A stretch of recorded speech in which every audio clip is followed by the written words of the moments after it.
बिस्मिल्लाहिर्रहमानिर्रहीम अस्सलाम वालेकुम। आज हम नर्सिंग रिसर्च का जो यूनिट 4 है इसमें हम लिटरेचर रिव्यू को अंडरस्टैंड करेंगे। ये हमारे आज के ऑब्जेक्टिव्स हैं जिसमें हम फोकस करेंगे डेफिनेशन और पर्पस ऑफ लिटरेचर रिव्यू, फिर सोर्सेज की बात करेंगे, टाइप्स ऑफ लिटरेचर रिव्यूज़ को डिस्कस करेंगे, कौन कौन से स्टेप्स होते हैं लिटरेचर रिव्यू में और हमने डेटा बेसिस पे लिटरेचर रिव्यू कैसे उसके लिए सर्च करना है, and paraphrasing and synthesis of literature कैसे करना है। अपना लेक्चर स्टार्ट कर लेते हैं। सबसे पहले अंडरस्टैंड करते हैं कि what is literature review. Basically literature review हम इसलिए करते हैं कि जब भी हमारे पास कोई गैप होता है नॉलेज में, या हमारे पास कोई नीश दिखती है, या कोई ऐसा क्वेश्चन होता है जिसको हमने आंसर करना होता है, so for that we need to search literature. अब लिटरेचर होता क्या चीज़ है? लिटरेचर हमारे पास जो बुक्स हैं, जर्नल्स हैं, जो हमारे पास इस्टेब्लिश फैक्ट्स हैं, जो रिसर्च के पेपर्स हैं, जहाँ पे जो चीज़ें लिखी हुई होती है, जो लाइब्रेरीज भरी हुई हैं जिन चीज़ों से, ये सारी नॉलेज के सोर्सेज होती है जो हमारे डिफरेंट क्वेश्चंस को आंसर करती है। जब हम इनको सर्च करके इसमें से अपने मतलब का आंसर निकालते हैं, अपने क्वेश्चन का आंसर निकालते हैं, तो this action is called literature review. ये अब रिसर्च और नॉन रिसर्च दोनों तरीके के होती है। मतलब ये है कि जो जो लिटरेचर रिव्यू हम रिसर्च पर्पस के लिए करें वो रिसर्च लिटरेचर रिव्यू कहलाता है, और जो नॉन रिसर्च पर्पस के लिए करें वो नॉन रिसर्च लिटरेचर रिव्यू कहलाता है। इसकी कुछ स्पेसिफिक कैरेक्टरिस्टिक्स होती हैं, जिसमें एक हमारे पास ये हो कि दैट शुड बी ऑब्जेक्टिव। जो लिटरेचर रिव्यू होता है वो ऑब्जेक्टिव बेस्ड होगा, मतलब स्पेसिफिक ऑब्जेक्टिव होंगे। हम जो है वो दुनिया जहां के प्रॉब्लम को हल नहीं कर सकते, और ना ही एक एज ए सिंगल इंडिविजुअल हम पूरे पूरे हर तरीके से एक एक मसले के सारे ऑब्जेक्टिव्स को हल कर सकते हैं। We need to be specific and selective in terms of objective, क्योंकि हमने अपने स्पेसिफिक गोल्स बनाने होते हैं जिनका हमने आंसर करना होता है। देन लिटरेचर रिव्यू का मकसद होता है कि हम एक थॉरो समरी प्रिपेयर करें, कि जो भी हम रीड करते हैं, जो भी हम नॉलेज को की गैप को फिल करने के लिए जो हम इंफॉर्मेशन लेते हैं, तो उसको हम समराइज करके शॉर्ट फॉर्म में लिख लें। एंड आफ्टर दैट हमारे पास एक क्रिटिकल एनालिसिस का फेज होता है, जिसमें जो हम लिखते हैं, जो हम हमारे पास जो नॉलेज गैप होता है उसको फिल करते हैं, तो उसमें हम क्रिटिकली इन चीज़ों को एनालाइज करके प्रेजेंट करें बाकी लोगों तक, ताकि हमारी जो अंडरस्टैंडिंग है वो खुद भी और दूसरे लोगों के लिए भी और बेहतर से बेहतर हो सके। जहाँ पे लिटरेचर रिव्यू के सोर्सेज की बात है, तो देखिए मेनली तीन तरह के सोर्स होते हैं: प्राइमरी, सेकेंडरी एंड टर्शरी। अब प्राइमरी सोर्स वो होते हैं, फॉर एग्जांपल मैं डायरेक्टली एक जर्नल आर्टिकल से ये एक एक एक फाइंडिंग पढ़ रहा हूँ, एक रिजल्ट पढ़ रहा हूँ जो रिसर्च हुई है और उसके रिजल्ट्स होते हैं, मैं वहाँ से उसका नॉलेज मुझे मिल रहा है। या एक कॉन्फ्रेंस में बैठा किसी स्पीकर को सुन रहा हूँ डायरेक्टली। या ओरिजिनल मटेरियल्स जो होते हैं, जैसे मैं किसी हिस्ट्री में ली गई पिक्चर को अपनी आंखों से डायरेक्टली देख रहा हूँ, तो that is a primary source of literature review. That is a primary source of literature review, जो कि हम डायरेक्टली उसी सोर्स के साथ इंटरेक्ट करते हुए हम उसे इंफॉर्मेशन लेते हैं। जबकि सेकेंडरी सोर्स वो होता है जो कि असल में काम किसी और का होता है, बीच में एक थर्ड पर्सन या थर्ड सोर्स हमें वो बता रहा होता है, that is secondary source. For example मैं एक रिसर्च आर्टिकल पढ़ रहा हूँ जो किसी और रिसर्च आर्टिकल से फाइंडिंग रिपोर्ट कर रहे हैं और उनकी फाइंडिंग्स को बता रहे हैं। ये जो दूसरा आर्टिकल है जहाँ से मैं पढ़ रहा हूँ, ये सेकेंडरी सोर्स है लिटरेचर का, क्योंकि ये किसी दूसरे को कोट कर रहा है। सिमिलरली अगर तो मुझे कोई कॉन्फ्रेंस में कोई स्पीकर मुझे कहे कि फलां साइंटिस्ट ने ये फाइंडिंग्स की हैं, तो दैट इज सेकेंडरी सोर्स, क्योंकि उस साइंटिस्ट से डायरेक्टली मैं नहीं सुन रहा बल्कि किसी और के जरिए मुझे ये इंफॉर्मेशन मिल रही है। सो समवन जो कि बीच में इन्वॉल्व हो और किसी एक सोर्स को कोट करे, तो that is called secondary source of literature. जहाँ तक जो टर्शरी सोर्स की बात होती है, तो देखें टर्शरी सोर्स जो है ये हमारे पास ब्रॉडली स्कोप्ड मटेरियल होता है। फॉर एग्जांपल टेक्स्ट बुक जो होता है, जो दरसी किताब होती है, हमारे किसी भी फील्ड की कोई भी किताब उठा लें, अब वो किताब जो है हमें बहुत सारी इंफॉर्मेशन, बहुत सारी नॉलेज प्रोवाइड करती है। अब फॉर एग्जांपल मैं आपको बताऊं कि एक बुक हमें कह रही है कि बेड सोर्स को प्रिवेंट करने के लिए हमें स्किन को मॉइस्चराइज करके रखना पड़ता है। अब ये बुक तो एक सेंटेंस में इसने ये कह दिया, लेकिन इस बुक को लिखने वाले ने इस सेंटेंस को लिखने से पहले कितने जो है वो रिसर्च आर्टिकल पढ़े होंगे जिन्होंने इस चीज़ को प्रूव किया है कि for the prevention of bed sore we need to keep our skin moisturised. चूंकि वो ब्रॉडली स्कोप्ड होता है, वो एक से ज़्यादा सोर्सेज की बेस पे बात करता है और एक समरी हमें प्रोवाइड करता है, तो दैट इज हमारे पास टर्शरी सोर्स ऑफ लिटरेचर।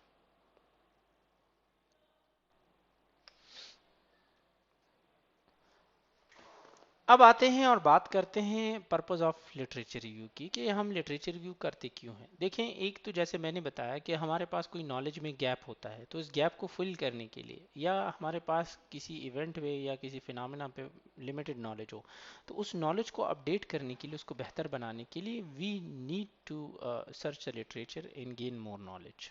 ठीक है।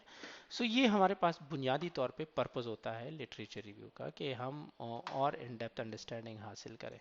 सेकेंडली ये है कि जो करंट पॉलिसीज होती है, तो उसको इवेल्युएट करके न्यू गाइडलाइंस बनाते हैं। फॉर एग्जांपल, एक drip set currently government hospital में अगर हम कॉमन प्रैक्टिस देखें इन पाकिस्तान, तो एक ड्रिप सेट जो है यूजुअली बहुत ज़्यादा लोग जो है एक ही बार एक ही ड्रिप के साथ इस्तेमाल करके जब वो ड्रिप ख़त्म हो जाती है, तो वो ड्रिप सेट भी फेंक देते हैं। हालांकि लिटरेचर हमें ये कहता है, रिसर्च प्रूवन फैक्ट ये है कि एक ड्रिप सेट अगर तो ये ब्लड प्रोडक्ट्स का ना हो, और अगर कोई बहुत सेंसिटिव ड्रग या जो जैसे हमारे पास है एनोट्रॉपिक्स वगैरह, या फिर एंटीबायोटिक्स के लिए इस्तेमाल नहीं हुआ, तो वो ड्रिप सेट जो है वो हम 48 टू 72 आवर्स के लिए इस्तेमाल कर सकते हैं। नाउ अब ये करंट प्रैक्टिस को इवेलुएट करके रिसर्च के बेस पे अब हम न्यू गाइडलाइंस जब डेवलप करते हैं, तो फॉर एग्जांपल एक हॉस्पिटल की नर्सिंग सुपरटेंडेंट ये ऑर्डर जारी करे कि जो भी ड्रिप सेट इस्तेमाल होते हैं, अगर तो वो ब्लड प्रोडक्ट्स के या सेंसिटिव ड्रग्स के नहीं हो, तो वो कंटिन्यूसली 48 आवर तक इस्तेमाल होंगे, मिनिमम 48 आवर तक। तो ये न्यू गाइडलाइंस जो है वो लिटरेचर के बेस पे, क्योंकि उन्होंने मुख्तलिफ आर्टिकल से पढ़ के ये अंडरस्टैंडिंग हासिल की है, तो उन्होंने नई गाइडलाइंस बना ली। सो इसी तरीके से जब हम आगे अपने रिसर्च इंटरेस्ट के एरिया में फर्दर अंडरस्टैंडिंग और ये सारी चीज़ें हासिल करें, तो that is also a purpose of literature review, के और से और हम जब अपनी जो नॉलेज थर्स्ट होती है उसको जब सेटिस्फाई करते हैं, तो उसके लिए हम जो है लिटरेचर रिव्यू करते हैं। लिटरेचर रिव्यू के कुछ मेन टाइप्स हैं।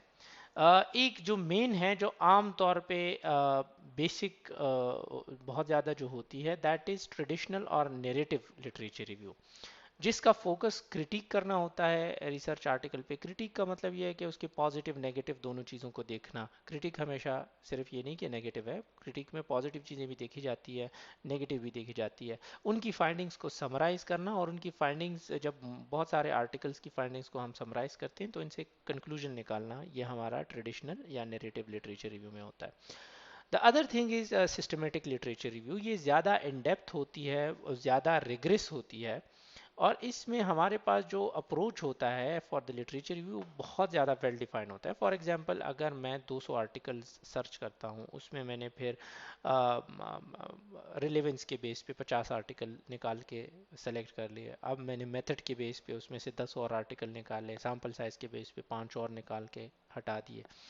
इसी तरीके से मैंने फिर जो है इंक्लूजन एक्सक्लूजन क्राइटेरिया के साथ मैच करते हुए 5-6 आर्टिकल और निकाल लिए, तो 200 से कम होते होते होते वो 15-20 आर्टिकल रह गए, जिनको मैं पूरा जैसे पोस्टमार्टम होता है इस तरीके से हर एंगल से रिगरसली, हर चीज़ के हिसाब से जब मैं जज करूं, क्रिटिक करूं, और इससे मैं फाइंडिंग निकाल के समराइज करूं, that is called systematic literature review. क्योंकि एक सिस्टमेटिक स्टेप वाइज प्रोसेस से भी ये रिव्यू होता है, और इसका जो इसकी जो कंक्लूजन होती है, इसकी जो फाइंडिंग होती है, जो हमारे पास सिस्टमेटिक रिव्यू से आती है, that is the most strongest form of evidence from the review literature. अब आते हैं अगर तो हम क्वांटिटेटिव या क्वालिटेटिव के बेस पे जो फाइंडिंग्स को अगर हम देखें, सो जब हम क्वांटिटेटिव रिसर्चेस की फाइंडिंग को जमा करते हैं, 5, 6, 10, 15, 20 जितने भी रिसर्चेस होती हैं जो क्वांटिटेटिव होती है, उनकी फाइंडिंग्स को जब हम उनका डेटा जमा करें, उनकी फाइंडिंग जमा करें और उनको कंबाइन करके एक कंक्लूसिव फाइंडिंग निकालें कि अगर 15 आर्टिकल मेरे पास ये कह रहे हैं या 10 मेरे पास ये कह रहे हैं और वो क्वांटिटेटिव नेचर की हैं और उनसे हम एक रिजल्ट निकालें कि ये 10-15 का निचोड़ क्या है, तो that is called Meta analysis. क्योंकि ये एक बिगर पिक्चर होती है इसलिए हम इसको मेटा कहते हैं। और इस चूंकि 10-15 आर्टिकल का डेटा उसको कंबाइन करके एक बिगर पिक्चर को एक पिक्चर बना दी जाती है और उसको एनालाइज किया जाता है, तो that is why it is called Meta analysis. Now अगर तो ये क्वालिटेटिव नेचर की हो, ठीक है, अगर ये क्वालिटेटिव नेचर की हो और उसका जो क्वालिटेटिव डेटा हमारे पास वर्ड्स की फॉर्म में होता है, उन वर्ड्स को कलेक्ट करके कंबाइन करके उनका डेटा कोट्स को, बहुत सारे कोट्स को 10-15 आर्टिकल के मिला के एक हम जो है कंक्लूजन या जो है ओपिनियन डेवलप करें, तो उसको हम मेटा सिंथेसिस कहते हैं। तो मेटा जैसे मैंने बताया बहुत सारे निचोड़ रिसर्च का, बहुत सारे रिसर्चेस का निचोड़, और सिंथेसिस जब हम सब्जेक्टिव फाइंडिंग्स निकालें तो उसको हम सिंथेसिस कहते हैं। क्योंकि ये क्वालिटेटिव से निकलता है इसीलिए we call it meta synthesis. तो ये मेन जो है टाइप थी लिटरेचर रिव्यू की। स्टेप्स की जहाँ तक बात करें तो देखें, स्टेप्स में इम्पॉर्टेंट चीज़ ये है कि we should have a personal interest and social interest. एक टॉपिक है, अगर वो मैं सेलेक्ट करता हूँ और उस पर लिटरेचर रिव्यू करता हूँ, तो I should have personal interest. अगर मुझे इंटरेस्ट नहीं होगा उसके बारे में नॉलेज गेन करने का, तो I can not pursue it. Similarly social interest की बात यह, क्या जिस चीज़ पे मैं फाइंडिंग्स निकालना चाहता हूँ, लिटरेचर देखना चाहता हूँ, क्या वो सोसाइटी को भी कोई फ़ायदा दे रही है या नहीं दे रही। तो these two things are the basic one. Then it should be narrow and focused। मतलब जो टॉपिक है जिस पे हम लिटरेचर रिव्यू करना चाहते हैं वो फोकस्ड इन नेचर होना चाहिए, बहुत स्पेसिफिक होना चाहिए। बिकॉज जनरल चीज़ें जो हैं we can not answer it जब तक हमारे पास गोल या ऑब्जेक्टिव्स नहीं हो। देन टॉपिक ऑफ इंटरेस्ट हमारे पास जो होता है, तो उस पर सफिशेंट लिटरेचर अवेलेबल हो। क्योंकि हमें जब भी कोई गैप फिल करना होता है, we need knowledge and sources for it. तो आजकल तो वैसे भी इलेक्ट्रॉनिक जो सर्च इंजन अवेलेबल हैं, दुनिया के किसी कोने में भी किसी भी टॉपिक पे आपके पास hundred and thousands of researches and books and magazines and all the stuffs are available. तो वो मसला ज़्यादातर केसेस में नहीं होता, but still there are some topics on which we have limited knowledge, so इसीलिए हमें देखना पड़ता है। फॉर एग्जाम्पल जब भी हम लिटरेचर रिव्यू करते हैं, सो इन सब का जो एक निचोड़ है वो ये है कि we should have a research question for review.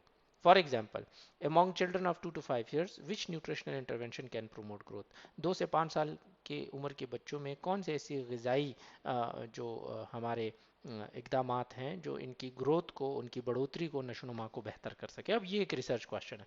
सो अगर ये रिसर्च क्वेश्चन है उस पर मैं रिव्यू करना चाहता हूँ, तो मैं क्या करूँगा कि बुक्स पढ़ूंगा, जर्नल्स पढ़ूंगा, लाइब्रेरी जाऊंगा, उसके बारे में मटेरियल निकालूंगा। और अगर हमारे पास इंटरनेट है तो बहुत सारे ऐसे सोर्सेज जैसे सिनाहल है, हमारे पास मेडलाइन है, पबमेड है, ERIC है, स्प्रिंगर लिंक है, क्लिनिकल की है, एप्सको है, बहुत सारे और सर्च इंजन हैं जहाँ पे हमें हेल्थ से रिलेटेड, हेल्थ साइंसेज से रिलेटेड तमाम जो रिसर्चेज होती हैं दुनिया के किसी भी कोने में होती है, तो अगर वो ऑथेंटिक नेचर की है, प्रेडेटरी जर्नल से नहीं है, तो वो हमारे पास इन पे अवेलेबल होती हैं एंड हम उसको निकाल के रीड कर सकते हैं।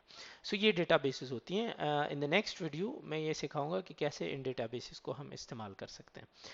इसके बाद हमारे पास कीवर्ड्स होने चाहिए। कीवर्ड्स का मतलब यह है कि जैसे हमारे पास प्रीवियस क्वेश्चन जो था उसमें से ऐसे खास अल्फाज जिनकी बेस पे ये सर्च इंजन अपनी सर्च को रिफाइन करें। क्योंकि जो ग्रामर के of and the, are, is, are, am, इस तरह की जो चीज़ें होती हैं, सर्च इंजन इनको स्पेसिफाई करके सर्च नहीं करती।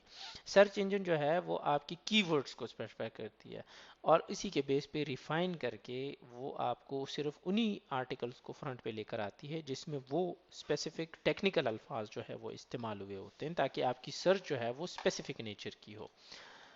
ये दूसरा स्टेप है।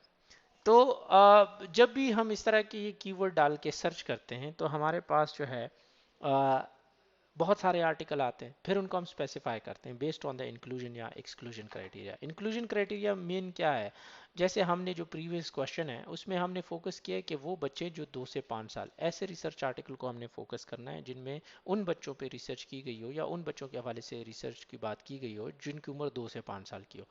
दूसरी बात यह है कि प्रीवियस 10 साल, मैक्सिमम प्रीवियस 10 ईयर्स। अब ये यहाँ पे चूंकि ये कुछ टाइम पहले का प्रेजेंटेशन है इसीलिए ये डेट ये लिखी गई है, लेकिन हम जब लिटरेचर रिव्यू करते हैं तो हम प्रीवियस 10 ईयर जैसे 2022 और 2012 के दरमियान जो रिसर्चेज हुई हैं वो, क्योंकि वो हमें अपडेटेड नॉलेज प्रोवाइड करती हैं, वो स्पेसिफिक होती हैं और वो जो रीसेंट गाइडलाइंस होती हैं उसके हिसाब से होती है। इससे प्रीवियस जो होती है वो हम इतना अनटिल अनलेस बहुत कमी हो नॉलेज की तो हम जो है उससे ज़्यादा पुराने रिसर्चेस को एक्सेप्ट नहीं करते।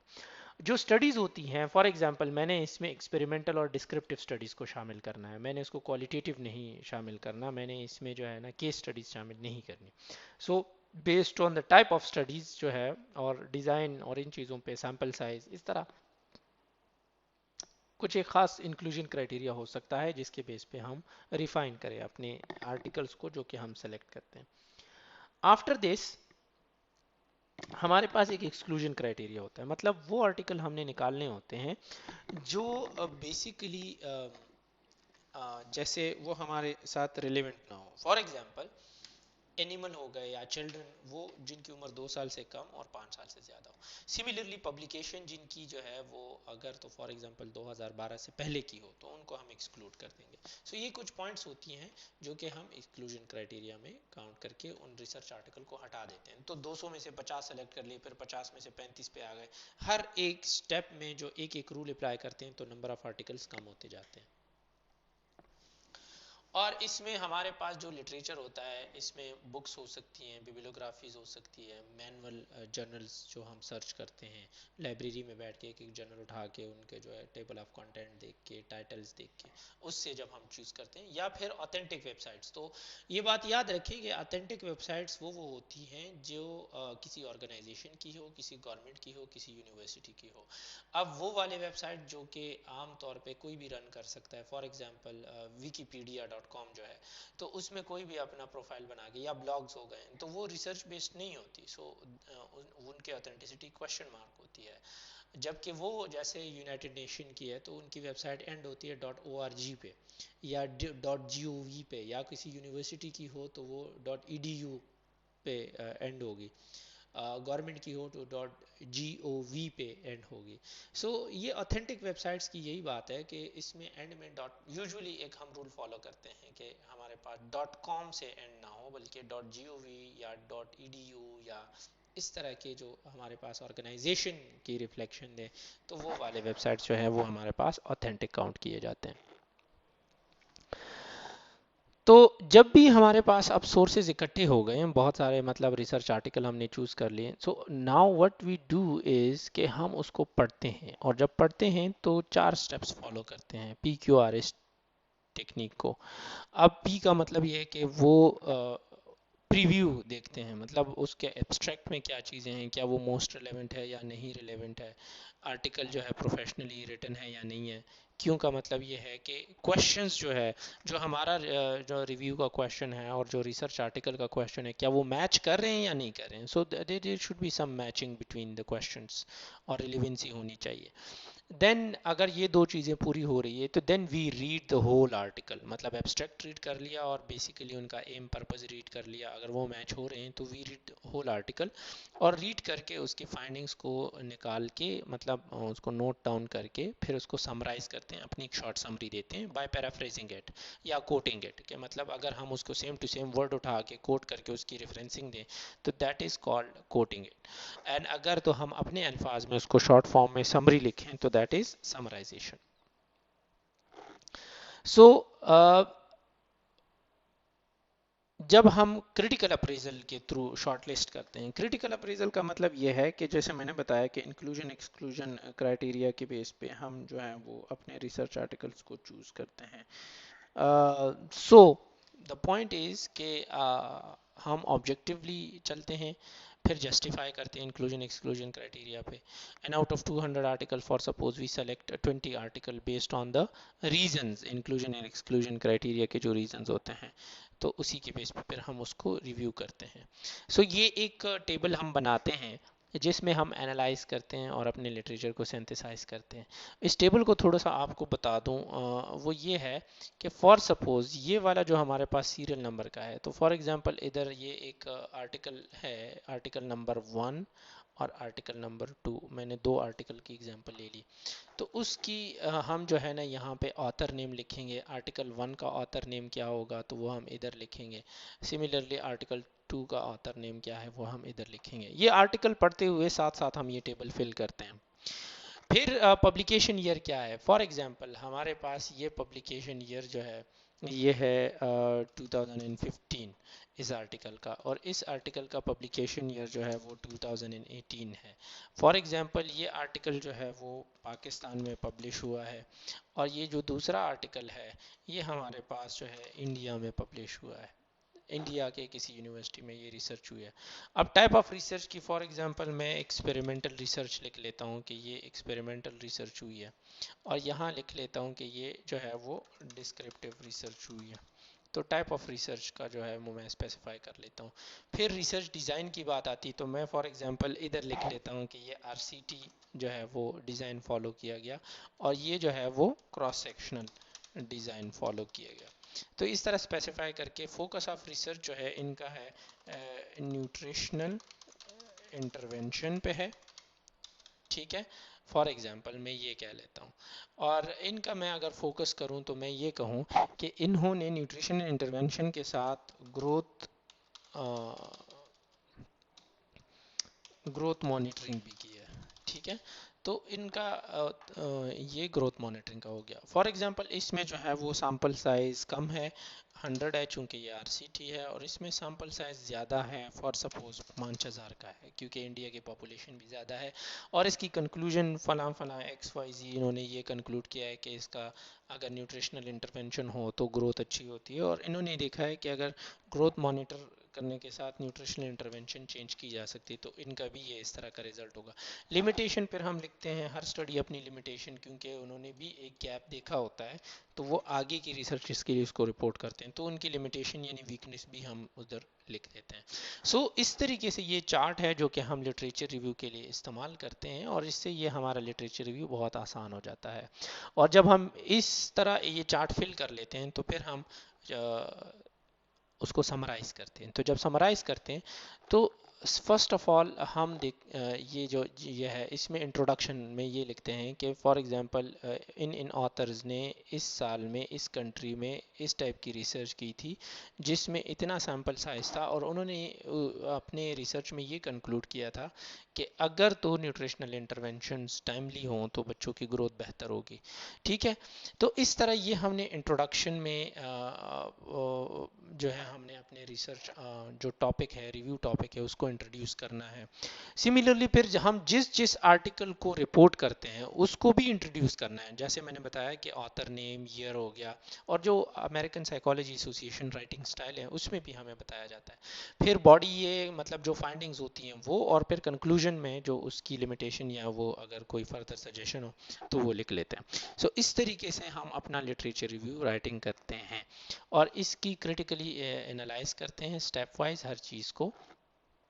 गैप्स जो है वो भी निकाल आती हैं जब हम उसकी लिमिटेशंस को देखते हैं, और जो इसके बाद जब हमारे पास आर्टिकल्स हम उसकी समरी लिख के बहुत सारे आर्टिकल्स को देख लेते हैं, तो देन वी चेक्ड कि क्या हमारे रिसर्च क्वेश्चन को सफिशेंट आंसर मिल गया है, या we need to revise our research question for further information digging and इस तरह के। और उसकी बेस पे क्या हम अपनी क्लिनिकल प्रैक्टिस पे कोई रिकमेंडेशन या फ्यूचर स्टडीज़ के लिए रिकमेंडेशन दे सकते हैं या नहीं। ये याद रखें कि हमने जब भी लिटरेचर रिव्यू करना है तो कोटेशंस बहुत ज़्यादा नहीं करनी, मतलब एग्जैक्टली सेम टू सेम जो है वो वर्ड्स कॉपी पेस्ट नहीं करनी, ये प्लेजरिज्म में आएगा, इसीलिए वी शुड अवॉइड प्लेजरिज्म। और जो हमने स्किल्स यूज़ करनी है that should be of paraphrasing and synthesis, कि हमने अपने अल्फाज में मतलब समझाना है, अपने अल्फाज में लोगों को बताना है कि ये लिटरेचर रिव्यू क्या कह रहा है, ठीक है। इसी तरीके से जब हम कोट करते हैं तो देखें, कोट करने का अमेरिकन साइकोलॉजी एसोसिएशन बताती है कि ऑथर का नाम आप लिखेंगे, फिर पब्लिकेशन ईयर लिखेंगे, फिर आप लिखेंगे स्टेटेड, और इस तरह ये जो कॉमा है छोटा वाला, ये इधर मेंशन करेंगे, और ये इन्वर्टेड कॉमास जो हैं इसके दरमियान आप जितनी भी चीज़ें, जितने भी सेंटेंसेस लिखेंगे वो exactly same to same words होंगे, वो कॉपी पेस्टेड होगा, तो ये कोटेशन होगा। जब तक आपने ऑथर, ईयर और सोर्स का साइटेशन दे दिया हुआ है तब तक ये प्लेजरिज्म में काउंट नहीं होगा, कोटेशन के तौर पे काउंट होगा, क्योंकि आपने तो सोर्स की रेफरेंस दे दी है। लेकिन अगर आपने same to same copy pasting इधर कर दे, लेकिन आपने ऑथर का नाम, पब्लिकेशन ईयर और सोर्स की डिटेल नहीं दी, तो that will be called as a plagiarized material और कॉपी पेस्ट होगा, और ये अनएथिकल है। इससे बचने के लिए ये काफ़ी मतलब अक्सर मुश्किल हो जाता है। For this we and professional भी नहीं लगता, इसीलिए फिर हम पैराफ्रेजिंग की स्किल्स को यूज़ करते हैं, और उसके लिए हम जो है एक से दो ऑथर्स जो भी होते हैं उन ऑथर्स का नाम लिखते हैं, और लिखते हैं कि असर्टेड दैट। अब इसमें ये देखें तो यहाँ पे जो हमारे इन्वर्टेड कॉमाज हैं वो ख़त्म हो गए हैं, वो नहीं है, तो हमने वो नहीं डाले, और डायरेक्टली जो है ना वो अपने अल्फाज में, उनकी कही हुई बात को अपने अल्फाज में कहा है, अल्फाज चेंज करके, सेंटेंस स्ट्रक्चर चेंज करके। तो अब ये पैराफ्रेज मटेरियल है, और हालांकि इसके साथ भी हमने ये रेफरेंस देना होता है, लेकिन इसमें फिर हमें आज़ादी होती है कि हम सेंटेंस स्ट्रक्चर को चेंज करें, मतलब सेम ही रहेगा, मतलब चेंज नहीं कर सकते, हाँ सेंटेंस स्ट्रक्चर चेंज करेंगे, और लोगों को और आसान तरीके से और आसान लैंग्वेज में समझाने की कोशिश अपने अल्फाज में करने की करेंगे। ये पैराफ्रेजिंग का तरीक़ाकार है बेसिकली। फॉर एग्जाम्पल अगर कोड्स की हम बात करें तो कोड्स के यहाँ कुछ एग्जाम्पल दिए गए हैं, देखें जैसे स्टेटेड, ये भी स्टेटेड है, असर्टेड, हाईलाइटेड, लेकिन अगर इन सब को देखें तो ये इन्वर्टेड कॉमास में ये स्टेटमेंट्स बंद है। इट मींस कि ये जो इन्वर्टेड कॉमास हैं ये बेसिकली कोड्स को रिपोर्ट कर रहे हैं। लेकिन जहाँ पे हम बात करेंगे पैराफ्रेजिंग की या सिंथेसिस की, तो देखें asserted that, highlighted that, arc that, ये बता दिया हमने, इवन स्टेटेड दैट भी हम ये कह सकते हैं, बट यहाँ पे इन्वर्टेड कॉमास कहीं भी नहीं है, ठीक है, इन्वर्टेड कॉमास ये कहीं भी नहीं है। ये एक एग्जांपल ऐसी है जिसमें मोर देन वन ऑथर है, इसमें ऑथर ए ने ये बात की है, ऑथर बी ने भी इसके मुताबिक बात की है, ऑथर सी ने भी इसी तरीके से एक बात की है, हाउएवर ऑथर डी ने इसके बगैर उल्टा एक अलग बात की है। वो हम इसी तरीके से फिर ये वर्ड्स जो होते हैं कंट्रास्टिंग, जो हमारे पास कंजंक्शंस होते हैं, तो उनके ज़रिए हम सेंटेंसेस में ये चीज़ एडजस्ट करते हैं कंट्रास्ट आइडियाज़ को। जैसे मैंने बताया कि लिटरेचर रिव्यू के हमारे पास एक इंट्रोडक्शन का पार्ट होता है, फिर बॉडी लिखते हैं, और फिर कंक्लूजन लिखते हैं। एंड में हम रेफरेंसेस जो कोट किए होते हैं उनकी बिब्लियोग्राफीज पूरी डिटेल एपीए के थ्रू रेफरेंसेस देते हैं, और अगर तो हमने कोई चार्ट्स या कोई फ्लो चार्ट या कोई ग्राफिक्स या इस तरह की चीज़ें रिपोर्ट की हुई होती हैं तो वो हम अटैचमेंट के ज़रिए अपेंडिसेस में साथ लगाते हैं। जैसे मैंने बताया लिटरेचर रिव्यू पे क्रिटिक होती है किसी भी पब्लिश स्टडी पे, और क्रिटिक का मतलब ये है कि क्वालिटी चेक और क्वालिटी पे क्वेश्चन करना। अब ये क्वेश्चन पॉजिटिव भी हो सकता है, नेगेटिव भी हो सकता है, हम किसी की तारीफ भी कर सकते हैं और किसी को इम्प्रूवमेंट करने के लिए सजेशन भी दे सकते हैं। एक good quality literature review logically build a case for the study being reported. तो एक अच्छी जो हमारे पास लिटरेचर रिव्यू होती है उसकी ये क्वालिटी होती है कि वो फर्दर रिसर्च इसको मतलब मोटिवेट करती है कि वो फर्दर रिसर्च उस पर की जाए। इसी तरीके से जब हम लिटरेचर रिव्यू बेसिकली रीड करते हैं तो वो हमें बेसिक अंडरस्टैंडिंग किसी भी स्टडी के प्रॉब्लम की या किसी भी गैप की या किसी भी जगह पे जहाँ पे मसला आ रहा हो उसकी हमें बेसिक अंडरस्टैंडिंग प्रोवाइड करता है। और उसकी अंडरस्टैंडिंग ऐसी भी होती है कि व्हाट इज़ नॉन और व्हाट इज़ अननोन, ये दोनों इन दोनों की अंडरस्टैंडिंग हमें प्रोवाइड करता है। The literature cited are relevant and current. एक ये चीज़ होनी चाहिए कि अगर जब हम देखें कि कोई भी लिटरेचर रिव्यू हो तो उसमें एक पॉइंट ये इंपॉर्टेंट होता है कि क्या ये क्वालिटी को डेवलप कर रहा है, क्या ये हमारी बेसिक अंडरस्टैंडिंग को इम्प्रूव कर रहा है, क्या जो टॉपिक है इसके बारे में पहले से चीज़ें मालूम हैं या नहीं, ये विदाउट एविडेंस बात की जा रही है, और जो रिसोर्सेज रिपोर्ट हुए हैं एक लिटरेचर रिव्यू में क्या वो पिछले 5 साल के हैं या नहीं है।